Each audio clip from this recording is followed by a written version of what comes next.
Welcome to Brandon's Face, everybody. I'm Jonathan Beardsley. And I'm Brandon May.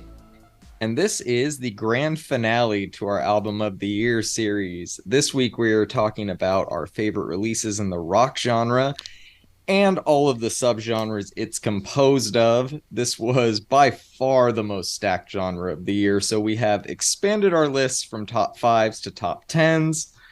And we had trouble even doing that. I was going to say, I don't think I have a top 10, bro. Yeah, no, we do not. We're top 10 is not literal for us. But before we get into our list, I'm interested in your thoughts on the genre as a whole in 2022. And normally I'd start this episode off by comparing this year in the genre to the year before, but due to the amount of subgenres within rock music today, that's almost impossible to do. So broadly speaking, I don't think rock music will ever be the number one genre in the States, at least in terms of any time in the next 10 years or so, in terms of being the number one genre in terms of mainstream popularity again. But it seems to be in the strongest place that it's been in a long time, which definitely varies from subgenre to subgenre, but seems to hold true. And we don't cover a lot of mainstream rock on this podcast. It's hard to define what that even is in 2022. Valid. Is it Imagine Dragons and Coldplay? Like maybe. Is it Red Hot Chili Peppers? Like I don't know. Brandon, what is mainstream rock in 2022? I have no idea. Mainstream rock currently is made up of legacy acts. So you are correct. Red Hot Chili Peppers, Coldplay, Imagine Dragons, maybe a little razzle dazzle with some Jack White. Sure. The Strokes, maybe? Yeah, I think the Strokes are considered mainstream at this point. I think Arctic Monkeys, we did cover the Arctic Monkeys this year. I think that they are. Yeah, but they don't feel mainstream in a way that mainstream rock used to feel. And I'm a little out of touch. I feel like you are maybe in terms of what's actually on the radio now as well. I don't know how much actual terrestrial radio you listen to, but I don't personally listen to much. I know Imagine Dragons is on the radio, so good for them. Something I am on the loop in is the scene, though. And we've been saying that the scene is back on this podcast for the past 2 years. But that really hasn't been true from an album standpoint until this year. Naming the top scene albums from 2020 and 2021 doesn't yield the same overwhelmingly impressive list of names that this year does by any means. And it's not just the names, it's the music. Bands that haven't been able to capture the magic in over 10 years are back like they never left. We called this happening when the When We Were Young festival was announced way back when, but that was only the catalyst. Like, is it really as simple as having a yearly festival to celebrate the music that keeps it more or less alive? You know, I did a little bit of thinking about this. I think yes and no. I think that When We Were Young is a carbon copy of a number of different festivals, right? I mean, you could have said that that was a Warped Tour lineup and it toured across the United States, and I would have been like, yeah, that makes sense. You could have said that that was a Taste of Chaos and they only toured along, 4 of the southern states of the United States, and I would have said, yeah, that makes sense. I think the placement of that festival, I think the timing of that festival, and I think that the lineup on that festival really did make it a little bit more visceral. I do too. I don't know if I like carbon copy as much as reminiscent, because I don't know if you can be a carbon copy of something that doesn't exist anymore. I mean, I guess, right? Yeah, you're right. Yeah, like it feels like a continuation of those things more or less. And you could argue that the scene died because Warped Tour died, but you could also argue that Warped Tour died because the scene died. It's a real chicken and the egg scenario with that. It might just be true that things need to die in order to regrow. And wherever we're at in the scene right now feels good. And next year is already shaping up to be just as big. Moving on to the broad conversation about metal, I'll let you tell me how metal is doing this year compared to years past. But I imagine with bands like Lorna Shore selling out full tours in the blink of an eye, it's apparent that the demand for these types of acts hasn't gone anywhere in the decades since metal ruled the world. Is that wrong to to assume. I wouldn't say that that is wrong to assume. I think that Lorna Shore has this weird grasp on the younger pre 20 or around the 20s age group. I think for some reason that they really speak to them, and that's great. That's interesting. I think that there is. Look, man, I think in the greater scheme of things, what we're seeing is real growth in the underground. And I think that when the underground has this much excitement, there's a lot of hype, bro. Blink 182 announced their return, and that is huge. But like a lot of people were mainly talking about some of the undercard groups, like Yeah. I saw a lot of chatter about Anxious and Mom Jeans and Pup this year, and we saw a lot of chatter around the time that Blink announced their tour, and then a lot of drama about the Ticketmaster stuff. But I mean, it's funny to look back, right? Because pop punk was like a mainstream genre, right? I mean, Hmm. Sum 41, Green Day, and Blink fucking ruled. They were on all top 40 stations. They were on the legitimate radio. They were taught. They were. I mean, they did. They did everything. They were basically boy bands playing their guitars. Hmm. As far as metal goes, though, I think it's interesting because you get a lot of hype and you get a lot of energy in the underground, and I feel a bubbling. I feel something happening. And I made you listen to this album by this band White Ward before this episode because Hmm. they ended up making an honorable mention for me, and it's because this band is doing something fucking awesome, and they have almost no listeners. And to see so much excitement and so much talent and so much passion happening in the underground, to me that means something big is gonna happen. At the very least, some sort of breakthrough is going to happen with mainstream acceptance of some of the more extreme genres. Does that make sense? Yeah, no, that makes perfect sense. That actually, like, you kind of answered my next question partially, but so beyond keeping the status quo, you feel like if there's 20 somethings, there's new fans finally being brought into the genre. There's a shift happening in a way that it sounds like there wasn't before because honestly, gatekeeping was such a fucking big part of the genre back then, and it probably turned a lot of people away. Like I don't know for sure that it did. I don't really have proof, but it feels like we're going more and more away from the gatekeeping mentality in terms of older metal fans. Does that seem true? It does. I think the unabashed popularity of Lorna Shore has broken down some levels, and I think that it would be remiss for us to not talk about this band, right? Like we have to talk about how much success they've had. Lorna Hmm. Shore played Lollapalooza, and their video is on YouTube, and I'll throw it in the show notes for today's episode. That stage was not empty at Lollapalooza. Lorna Shore, a deathcore band, That's played insane. Yeah, played a that's insane. mainstream festival at a city center, and they didn't have an empty stage. Honestly, I would have thought that that stage would have been 100 people, but like that stage was packed, and people were like piling in as they were walking by, and that to me is interest. A lot of people in that crowd may not have liked them, but they stayed around, or they at least checked them out, and that to Yeah. me again means acceptance, right? Um, Yeah. and I think that a lot of metalheads don't consider deathcore metal because deathcore belongs to hardcore. And while that might be technically correct, it doesn't really matter because it is an extreme genre of music, and I think that it's bringing people into the genre. We are seeing a lot more activity in the extreme genres. We really are, and we're seeing a lot of passion. We're seeing a lot of hype, and we're seeing a lot of really cool talent. Man, we're seeing a lot of talent.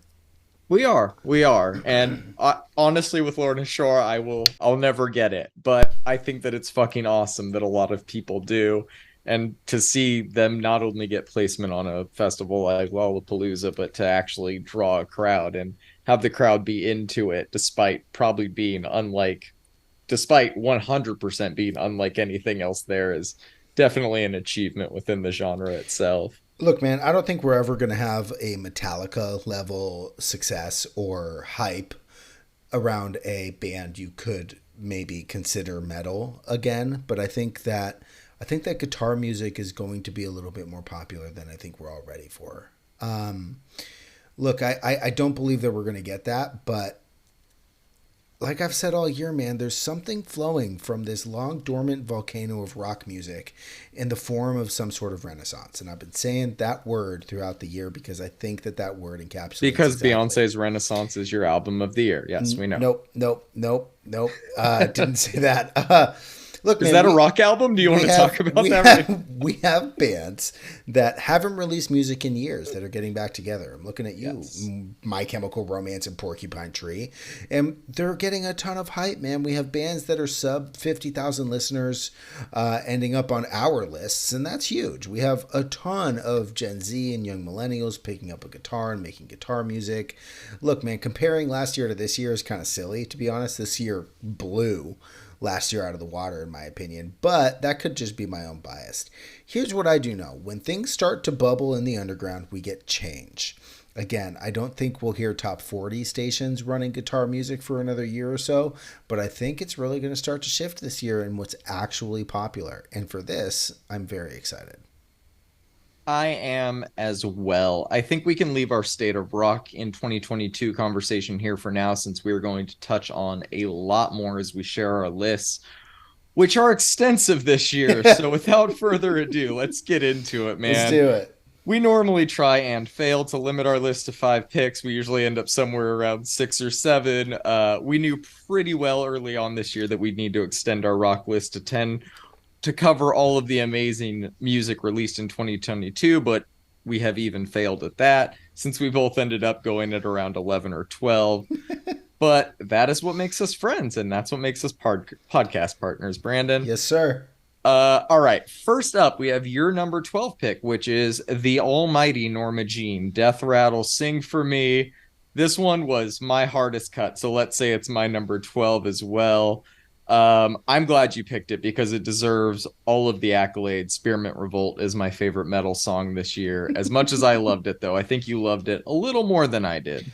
Look, man, when this album came out, I don't think I stopped listening to it for a long time. I listened to it every day for like 12 for like I don't know, I want to say 2 months, maybe 3 months, and I still listen to it regularly, and Fucking it rips. it just fucking rips, man. It is a fantastic album. It is raw, it is beautiful, it is technical, it is also like just fucking pure. It is everything you want in a metalcore record. It's everything you want in an extreme kind of genre of rock music, and it is fucking glorious, man. Like every single one It's of those band incredible. members fucking did it, and so I had to include it on my top of whatever list this year, and I needed it to make the cut, so I made the executive decision to throw it on number 12. I thank you for doing so. Next up, we have my number 11 pick, which is The Devil Wears Prada, Color Decay. I love this album. It's the most I've enjoyed an album of theirs since With Roots Above and Branches Below. Yep. They killed it with this one, man. Have you had a chance to return to it recently? Oh, a ton of times. Honestly, this was my hardest cut. Good. It Oh, was. good, good. It is at times poppy. It is at times heavy. It is all of the time very much a Devil Wears Prada or the Devil Wears Prada. So I really like this album, man. It is catchy as hell. It's heavy in parts, and I like this album, man. It's very good. It is very good. Next up is your number 11 pick, which is The Wonder Years. The Hum Goes On Forever.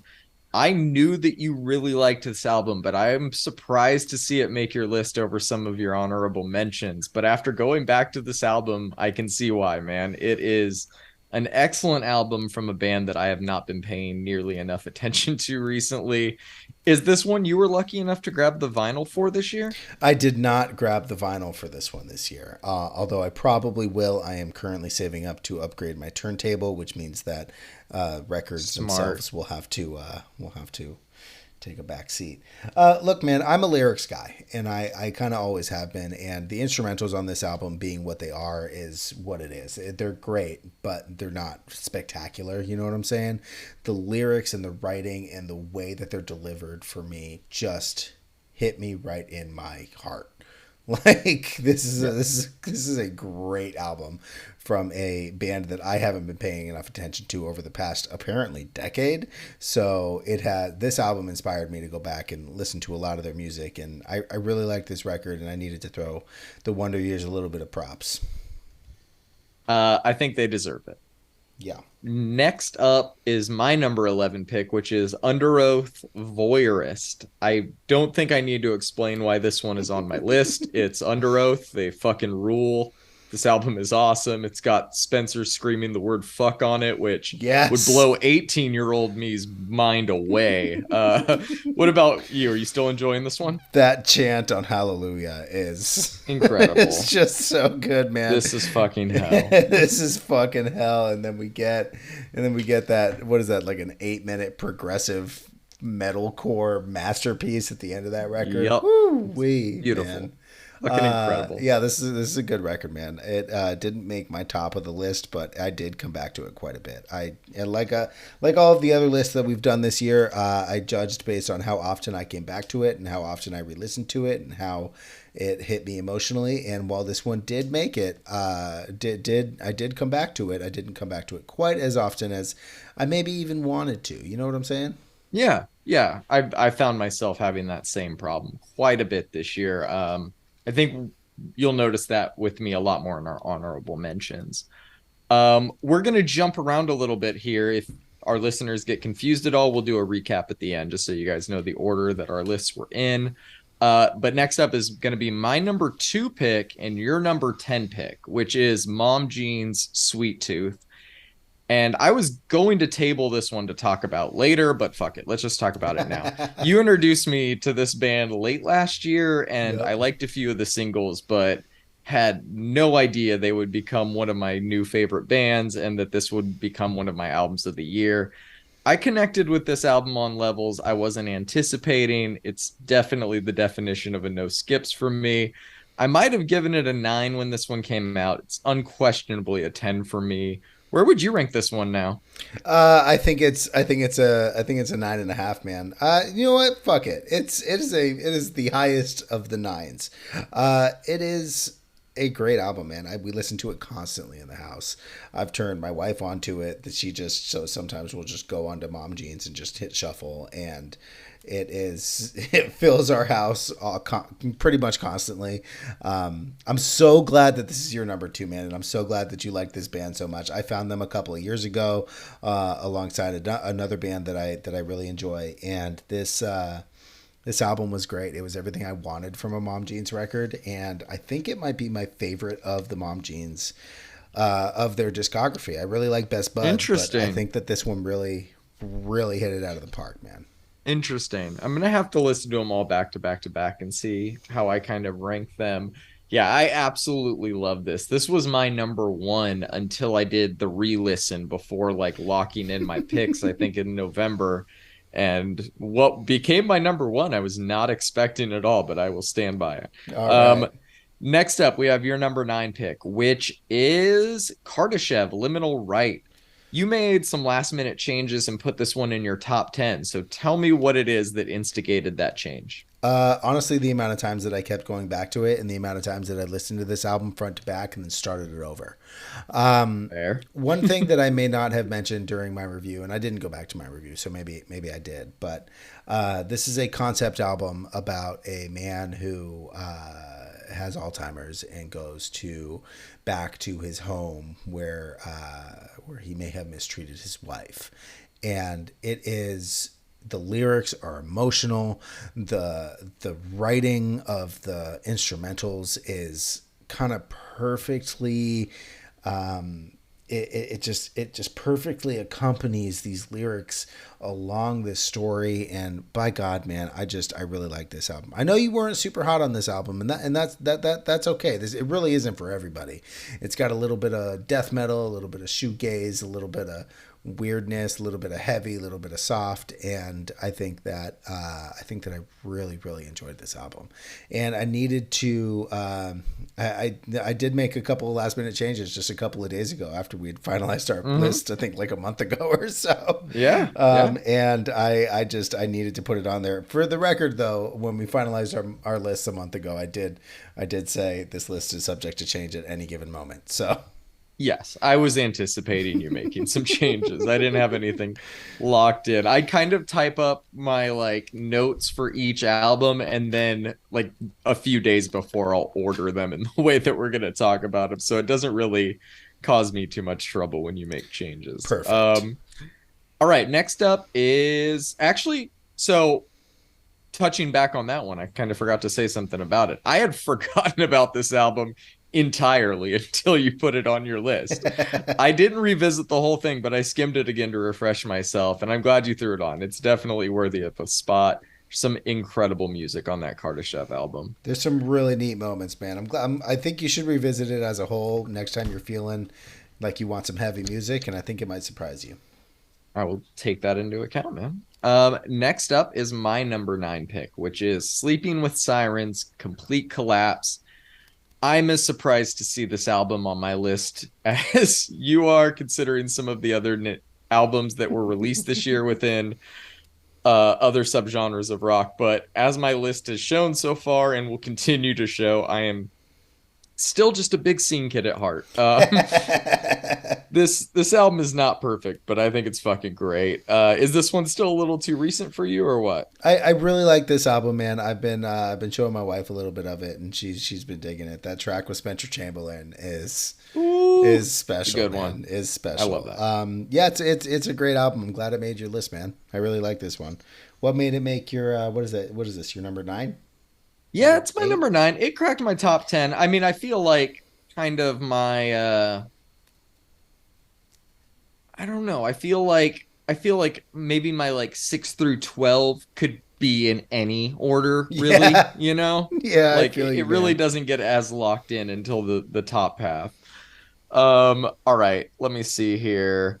Next up is my number 5 pick and your number 8 pick, which is Klangstoff Godspeed to the Freaks, an absolute masterpiece of an album. They have been a band we've bonded over since Close Your Eyes to Exit, and they have delivered with each and every release since in ways that only their music can. What is it you're still loving about this album? I am loving the entire package. Everything from the branding of the album to the teasing to the singles to just the way that they have become a cohesive element in indie. That is what I like about this album. The music is fantastic as always, and they deserved a top 10 for both from both of us. Yeah, I agree. I think it's their most like complete album to date. Don't know if it's my favorite of theirs, but definitely their most complete. Next up we will do your number 2 pick and my number 8 pick, which is Silverstein Misery Made Me. Anybody who follows us on Reddit knows how big of a Silverstein fan you are. So it's no surprise to see this album on both of our lists. I thought that they fixed what few complaints I had about their previous album and turned in one of my personal favorites of theirs. How close did this one come to being your number 1 pick? Really close. I had a feeling. I was like, if Oh anything man. scene adjacent's gonna be it, it's gonna be this Silverstein record. Oh my god, man. Look, dude, I listened to this album a ton of times and front It's to back great. it is a banger. Every song gets me fucking just moving around and singing along, and that is what Silverstein does best, man. Look, I was expecting very similar to A Beautiful Place to Drown, which was their last record, I think, in 2020, and I was expecting something a little poppy, something a little overproduced, but Yep. still maintaining their level of writing that makes their music so special. And Mm-hmm. honestly, we kind of got that, but it's just refined enough to really, really get it. And when we were talking about Brock becoming mainstream, the I believe it's the first or the second half on the Alter/Mary on this album. That could be. I mean, dude, that I mean, there's some really good writing there. I mean, there's some auto tune. There's some really radio friendly music on this post hardcore album, which is weird to say, but they really knocked it out of the park with this one.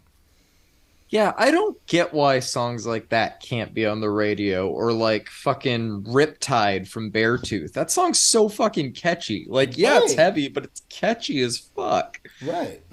Yeah, I hate radio. Fuck radio.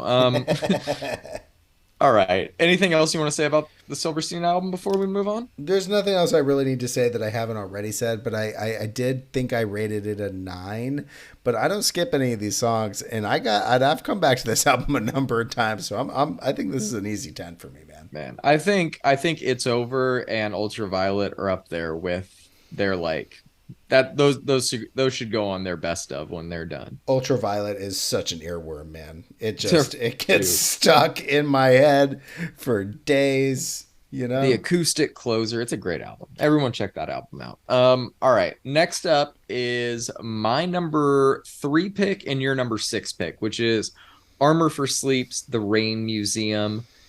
I have not stopped listening to this album since it dropped, and I went back and listened to our review for it, and I still feel the exact same way about it now as I did then.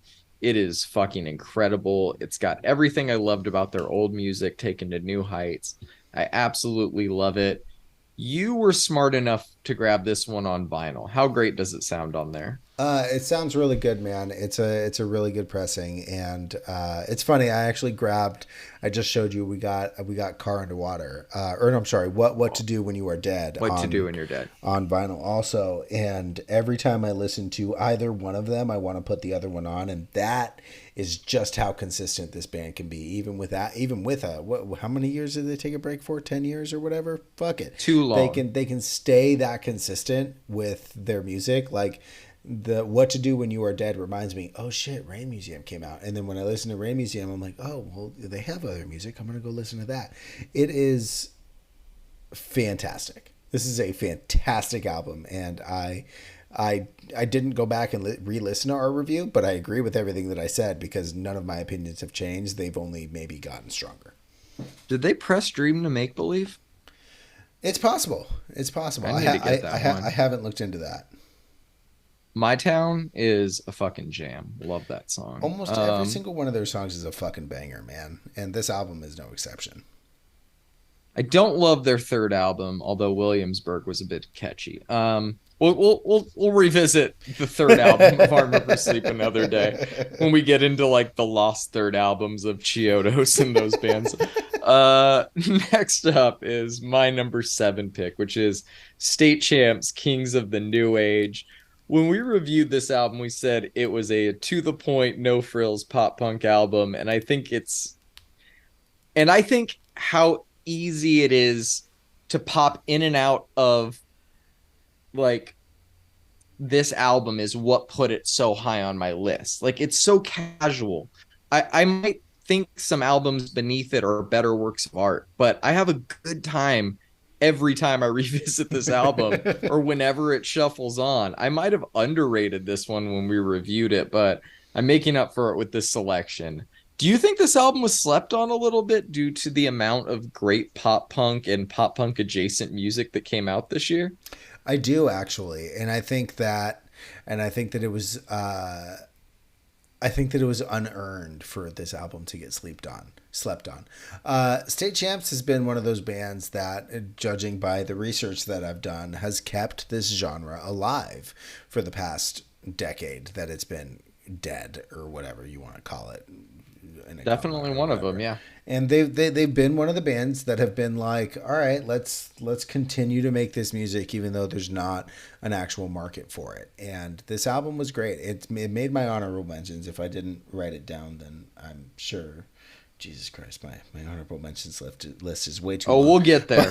But I really, really like this album. I also grabbed this one in a physical form, and I really like this one. I think I need to pick this one up as well. All right, next up is your number 7 pick, which is Arcade Fire. I knew nothing about this band before this year, and now I know almost too much about this band and one member of it specifically.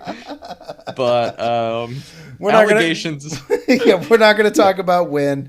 Yes. It's one of those things where I'm always gonna look at it a little differently, but I am going to judge the music for the music, and by God, they made a good record like they always do.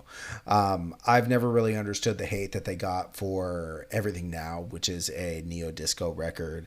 I really liked their album Reflector. I've liked everything that they put out. There's not an album of theirs that I dislike, and this is no exception.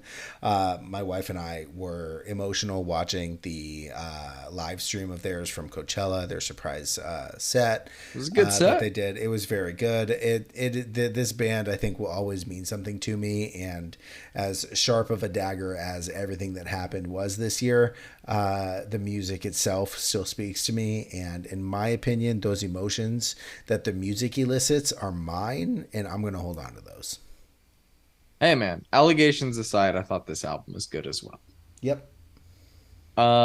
Next up is my number 6 pick, which is Arctic Monkeys The Car. We just reviewed this one, but Yeah, basically. it's already grown on me exponentially since then.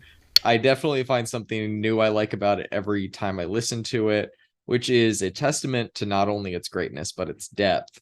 You gave this one a good review. Are you still enjoying it? Yeah, I still like it. In fact, I get in the mood for art rock every once in a while, and I'm like, you know what? That Car album's pretty good.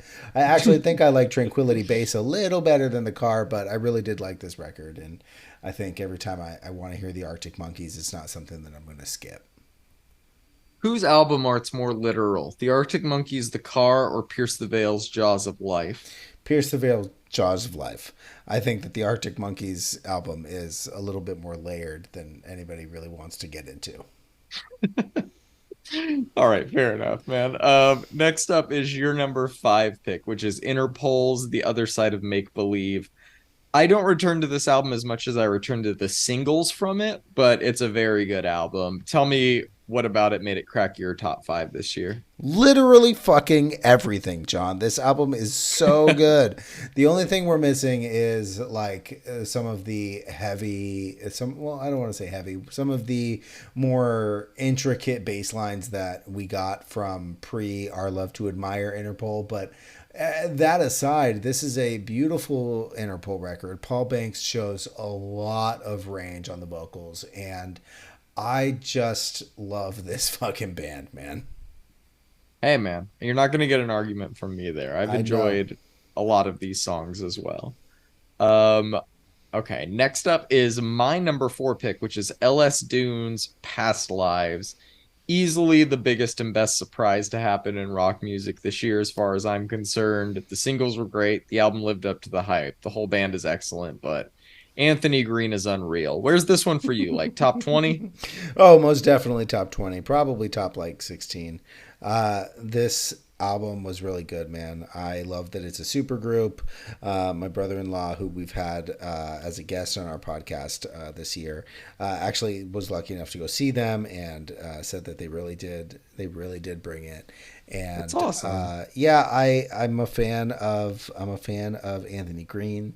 I'm a fan of all of the other bands that all of the other members are a part of, and by God, they made a classic post hardcore record. I do wish that they made some songs that were a little bit more like the what's the song name? Let me find it. I wish that they didn't Permanent release Rebellion. Permanent Rebellion as a single. I wish that they didn't release it as a single because it really did. I think spoil the general public as to something that could have been a really cool surprise. But I think that this entire album was fucking awesome. Yeah, I think that if our biggest worry is trying to figure out how we would have done A&R for the album, that it's a pretty good album. Yeah, it's most definitely a good record, man. That I will uh, that I will say. Speaking of your brother-in-law, next up is your number 4 pick, which is Coheed and Cambria's Vaxis 2, A Window of the Waking Mind.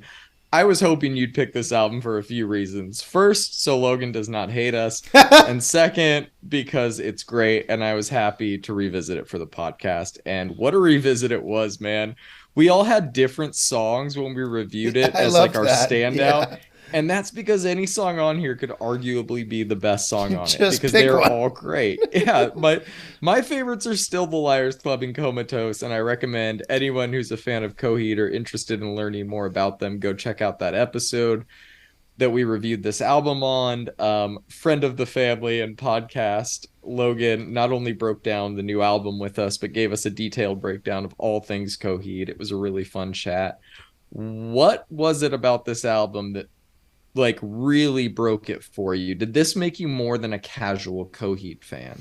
Most definitely. And I think I've been slightly more than a casual Coheed fan for a long time, but this one really did break the mold for me. Probably because there was a lot of lore in Windows of the Waking Mind, but also those riffs on Shoulders, bro. Come on. Comatose is great. The Liars Club is great.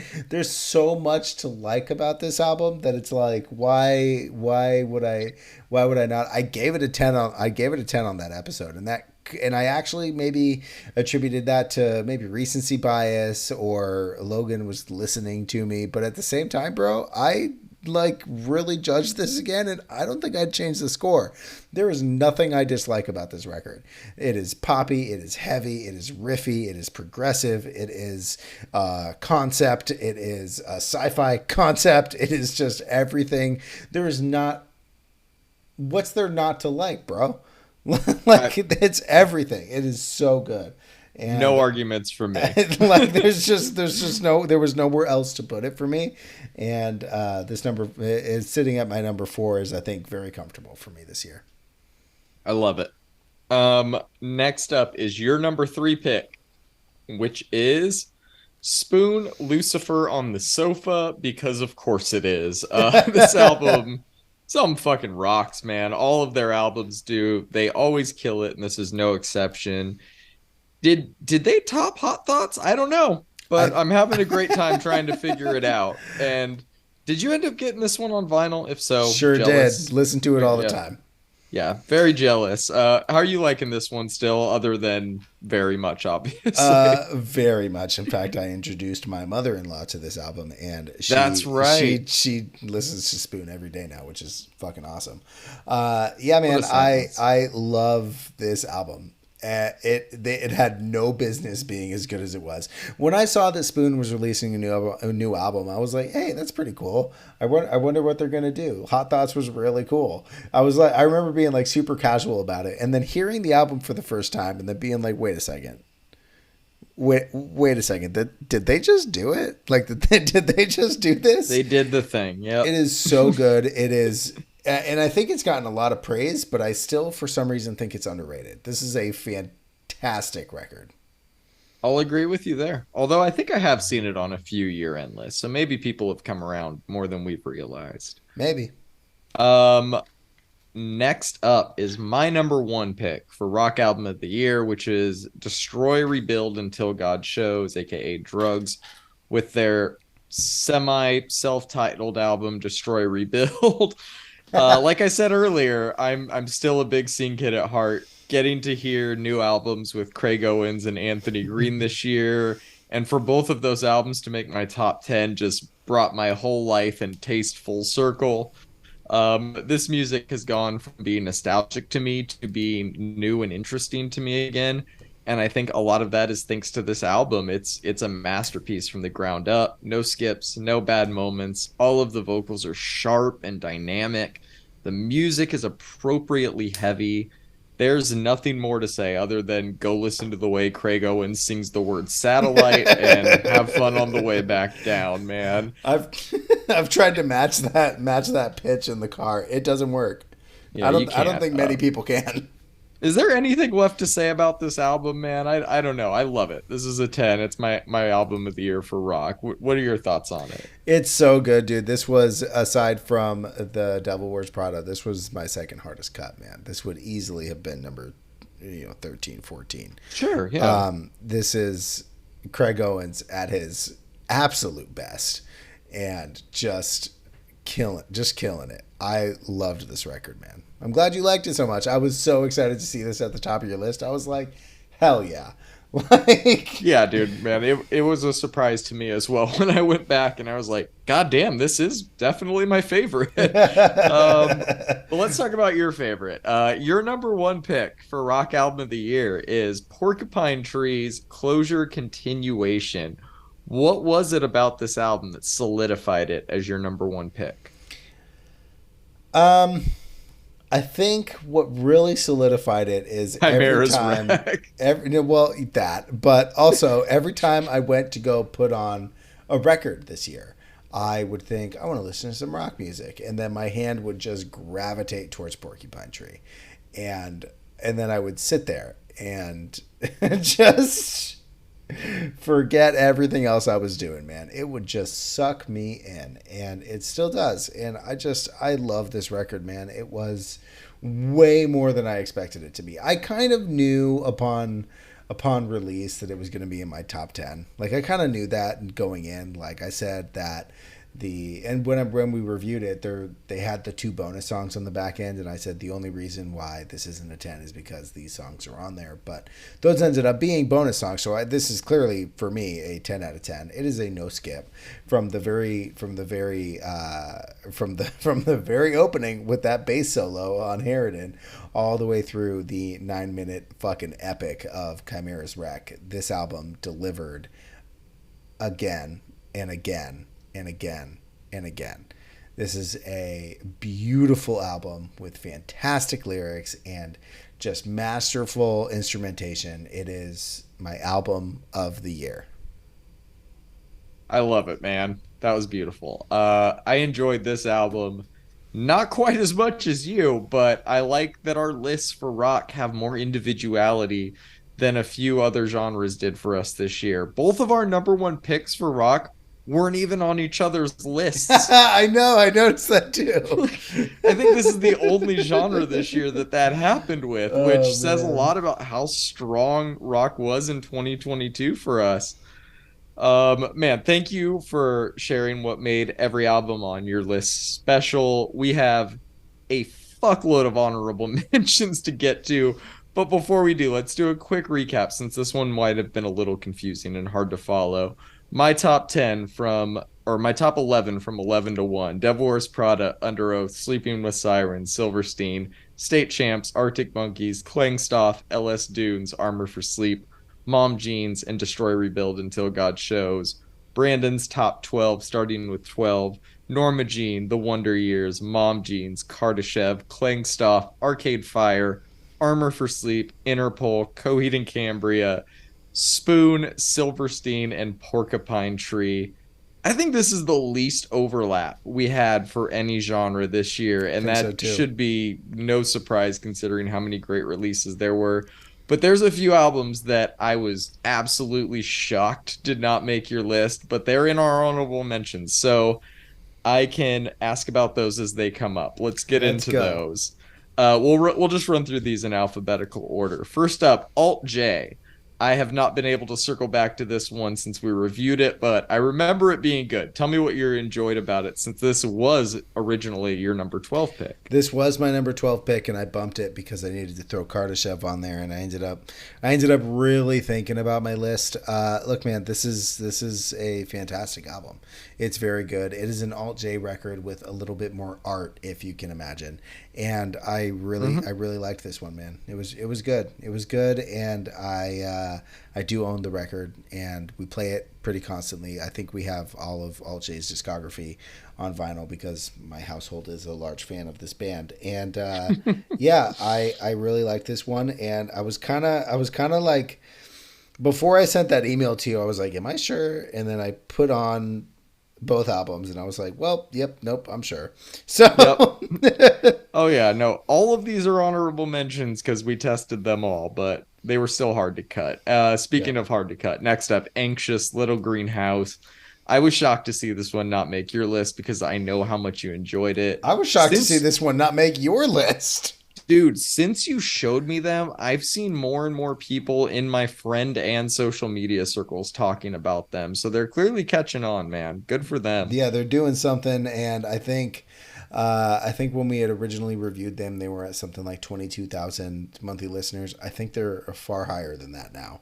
It's So just a fun throwback, screamo, pop punk infused record. It's a great record, man. Fucking awesome. it is very good, and I highly recommend anybody who's listening to this go listen to their album Little Green House. It is fantastic. They have blown up, if you want to use that word, because again, when we reviewed them, I think they were sub 50K monthly listeners, and they are now at about 128. So they're Good doing for something. them. Yeah, Fuck yeah. they're doing something right, man. So Making good music. What they're that's doing it. right. That's it right there, right? All right, next up, Cosmic Putrefaction, Crepuscular Dirge for the Blessed Ones. I know you have Norma Jean on your list and a few metal bands in your honorable mentions, but this was one of the ones I was like kind of surprised not to see in your at least top 12. This was a fun one to review and to try and pronounce. My man, this is a great death metal record. If I do anything on the blog for like a top 10 only extreme, you know, this would That's definitely going on make it. there. This would, Yeah, I don't know. I mean, if I did a blog for it, which I may, but it's probably almost too late anyways. This would definitely be on there. It is a great record. It is technical where it needs to be. It is classic where it needs to be, and it is all around a great listen if you are a fan of death metal. shout out Cosmic Putrefaction. Um, Demi Lovato, holy fuck. If anybody has a problem with me putting this or Willow in my honorable mentions, they can fuck off. These albums are really good. They're They're really good. fun, and they are rock albums, like it or not. Any words on this one other Honestly, man, than I agree with you. I super agree with you. I was not expecting for Demi Lovato's album to be like that. I really expected a lot more pop, and we got a lot more rock than pop. So there's that. yes, much more. Um, Fontaine's DC, Skinty Fia. I liked this album, but I know you liked it a lot more than I did. I'm happy to see it get some acclaim on multiple year-end best of lists that I've already seen. And I think it's definitely worthy of an honorable mention on our lists. Have you circled back to this one much? A ton of times. Oh, good, good. Yeah, You're digging it. yeah. This was a hard act. This was actually a pretty hard cut for me. I this is one of the ones that I circled back to quite a bit, but I just liked my top 12 more than I liked this one. Not that this one is not bad, but I think everything on my top 10, 12, whatever the fuck you want to call it, has been 9 or 10s, and I think that this is a really high 8, really low 9. I'll And agree to that. while it is a beautiful album and filled with great rock music, it just didn't make the cut, but it definitely deserves an honorable mention spot because it is very good. And if somebody has not heard it and you're okay with Irish accents, go get it because this album is fantastic. And if you're not okay with Irish accents, you're racist. So broaden your taste. All right. Next up, we got In Angles. Is it In Angles? In Angelus? I don't know. In angles, I would assume. In Angles. Their album Cardinal is fucking awesome. I listened to it the other day, and it's still just as good as when we reviewed it. This and the Anxious album came out of nowhere to just dominate my rotation this year. I'm so glad, man. Um, I was honestly surprised to see it crack your honorable mentions, though. They were one of the more up and coming ones. I'm glad you threw them on there. I think they deserve the spot. That whole album was just done so well, man. They clearly put a lot of passion, a lot of thought, and a lot of talent into recording this super math rock post hardcore fucking album, man. And by God, it is so good. I'm What's really that song? considering grabbing. It's a single thread. A single Uh, thread. That's I'm not fucking rules. they have a hat on their merch site that I might grab. It's an embroidered cardinal, just on a regular hat. Oof, really Love want it. it. Really want it. Love it. All right. Next up, we got Joyce Manor, 40 ounces to Fresno. This album is around for a good time, not a long time. It is Correct. 9 songs and 16 minutes of nothing but good music. Any other words on this? No, it is great. Yeah. Um, all right, man. This one you're gonna have to explain a little bit to me. King Gizzard and the Wizard Lizard. They dropped like 4 or 5 albums this year. This was by far your most shocking admission from your list to me. I thought I was going to have to limit you to one King Gizzard album for your top 10, but you ended up putting none of them in the top 10 despite loving it all. Is it because they're too good and can only be ranked against themselves, or did it just not land as much as the others? I honestly think that that's kind of it. Omnium Gatherum was really good, and I loved the diversity on that record. What is it? Ice, Death, Oh, and yeah. what is it? Planets, lungs, Ice. mushrooms, Yep, and that's it. lava. That's it. Yeah. And Changes. I mean, they're all really good, man. And you just it's hard to put. It's hard to choose one to put on a top 10 list or whatever. And I Sure. couldn't quite choose one. And while I liked all of them, I didn't like them as much as the other ones. And I still go back to them because obviously, I mean, whatever mood you're in, there is a King Gizzard album for you. So, Yes. And they also sold a fucking denim covered vinyl this year. yes, sir. So shout out to them. What do they call Jean Shorts jorts? What do they call this one? A ginal? God damn it, I love it. All right, next up, Placebo, Never Let Me Go. This album was excellent. I was incredibly bummed when their tour got pushed back after buying tickets to it, but I'm excited to finally get to see them perform some of these songs live next spring. You still enjoying this one? Yeah, I actually really like this album, man. I didn't think I was going to like it as much as I did. And if you had asked me at time of release, I probably would have said it might not even make my honorable mentions, but I actually kept coming back to it, which not only surprised me, but really made me happy. Surprised me too. Yeah. Next up, Pup, The Unraveling of Pup the Band. This album may not have cracked my top 10, but Matilda is definitely in my top 10 favorite rock songs of the year without question. I imagine this was a pretty brutal cut for you as well. It was, man. I think I still prefer Morbid Stuff over this album. Morbid Stuff is the album before this one, and if you Hmm. have not, please go listen to that because it is very good all the way through. But yeah, man, this was hard. I listened to this album a ton this year, and I really, really, really liked it. This was definitely a hard cut. I listened to it quite a bit as well. This one I assumed was going to be a top five, so I'm shocked it didn't make either of their top tens. I know. Maybe we fucked up there. All right. Psychedelic porn crumpets, night gnomes would not be a proper best of list without some porn crumpets on it.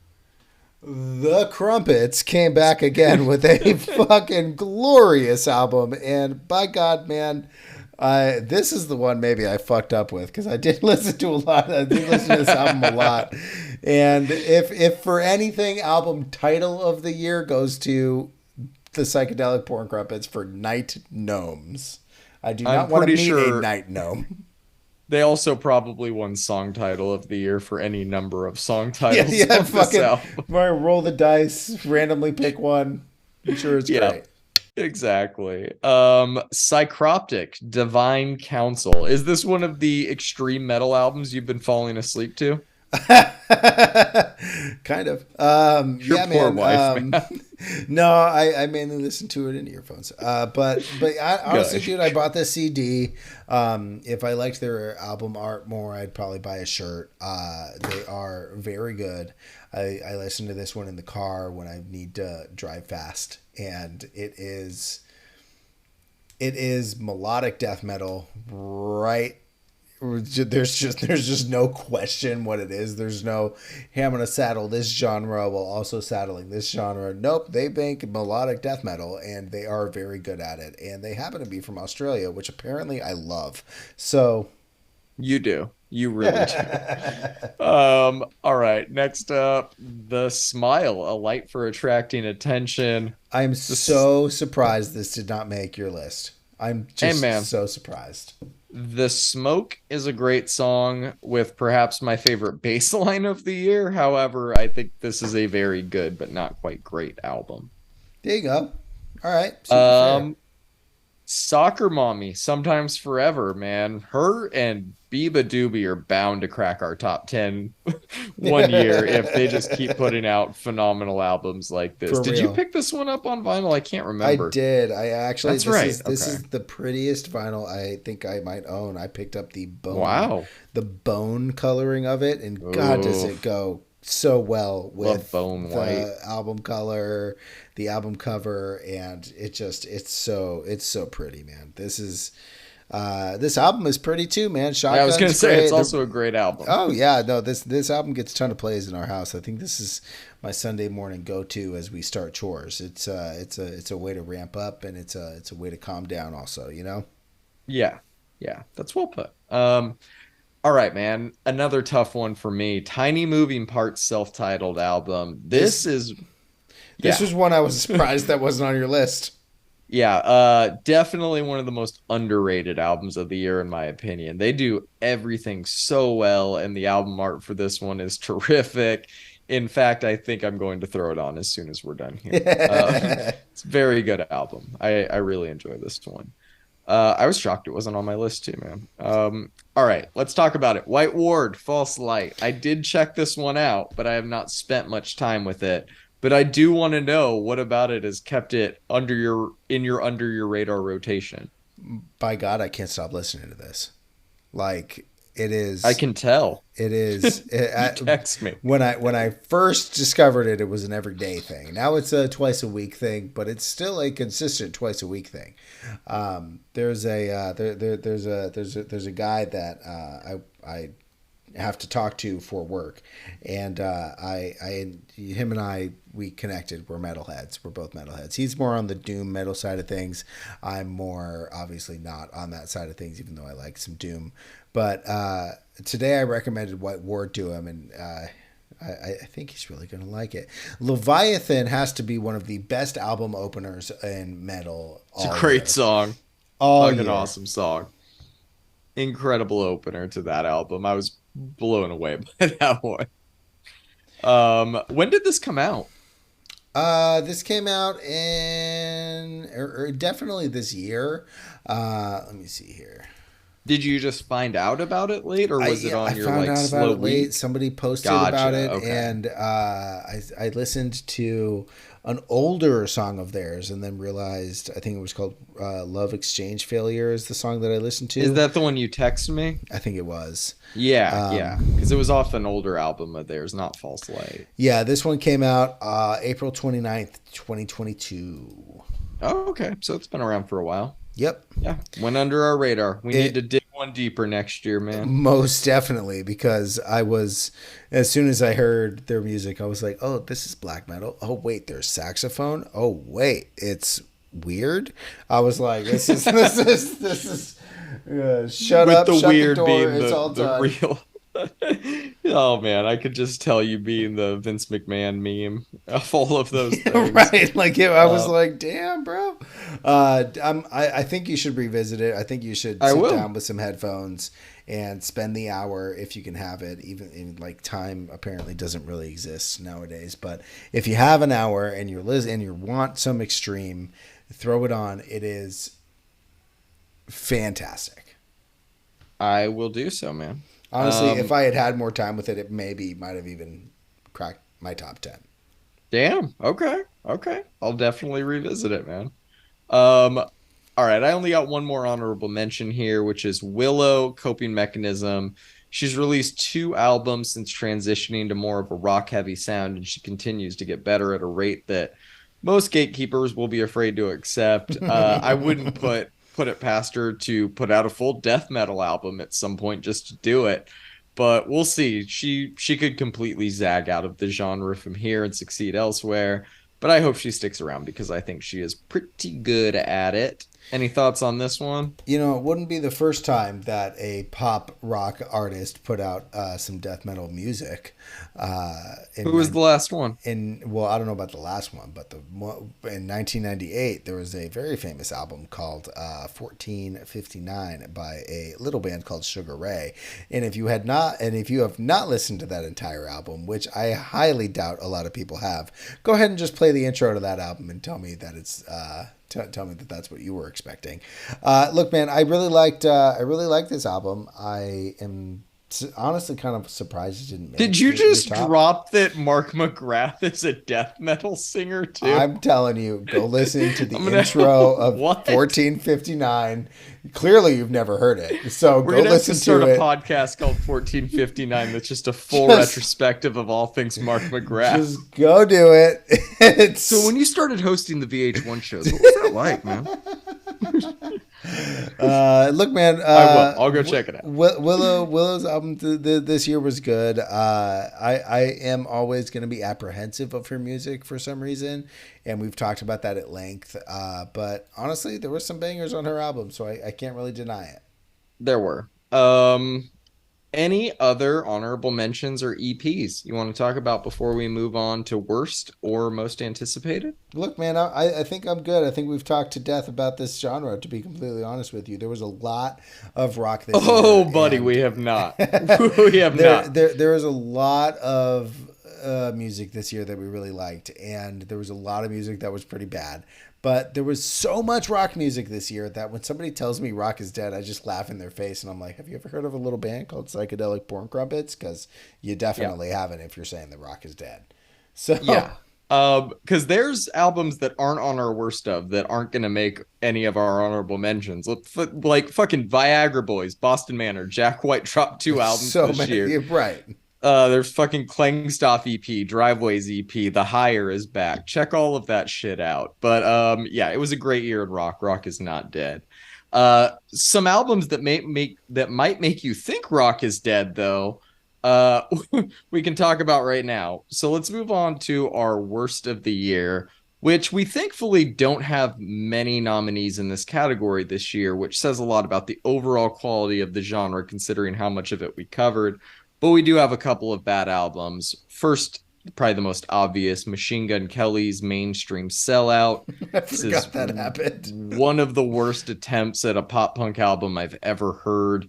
You claim his first venture into the genre is listenable, and I It's want to good. believe you, but it is hard to believe after hearing this audible dog It's shit. this one was bad. I forgot it happened. That's how bad it Very is. bad. It's very I like bad. repressed it. Like I got another bad one, and this one's nominated for a Grammy. That's Muse's Will of the People. Another absolutely terrible fucking album for reasons entirely different than the Machine Gun Kelly album. No one is denying that Muse are talented musicians, but this is an album I never want to hear again. yeah, how the fuck is this nominated for a Grammy? I like don't get it. The vague oppression, man. Any other worst ofs you can think of? Honestly, man, depending on who you are, either one of the Jack White albums, but Okay, uh, I'll but take that. but again, the other one was pretty good. It really depends on who you are as a human being. Yeah. But you know, There was a few bad singles. That Blink 182 song was not good, and that My Chemical Romance song sounds like it was mixed in the back of a truck. So yep. we got some work to do. All right, most anticipated 2023. Before we make any predictions, let's just take a look at what's already announced for next year. So far, we have album announcements and release dates for the following: Anti-Flag, Ahab, Circle Waves, Obituary, Newfound Glory, We Are Scientists, In Flames, Paramore, Pierce the Veil, Story of the Year, Chelsea Grin, August Burns Red, and Metallica. Which of those are you most excited for? Wow, I don't know, man. I I genuinely don't know. As a metal fan, Obituary releasing a new album is fucking awesome. Yeah, I'm excited to talk about that. Honestly, like Gorillaz releasing a new album is pretty cool. Yeah, I Story should of have the included Year them.